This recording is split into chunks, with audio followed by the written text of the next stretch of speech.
Wow, final. Ay, sarap. Kain na.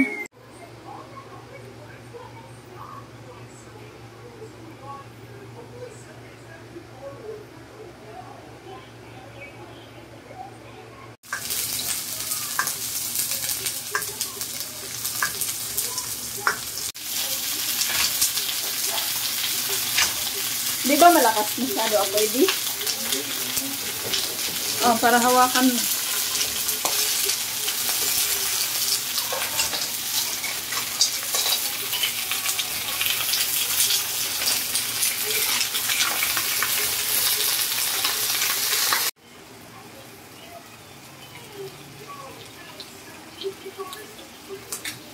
Sampu lang yan, mas mura, no?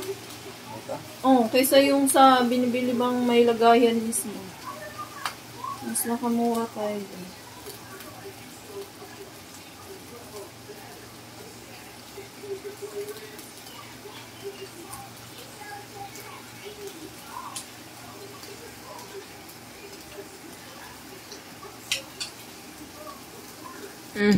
Hindi nyo narinig yung boses ko, no? Hi guys! Good afternoon guys. Ayan yung ating simpleng ulam ngayon. Request ng aking anak na bunso na si Prince. At yung kanyang daddy ang nagluluto. Ayan. Ano ho ang inyong ulam ngayong araw? Ayan ho yung sa amin. Simple pero the best. Ayan lamang guys. Thank you for watching. Bye!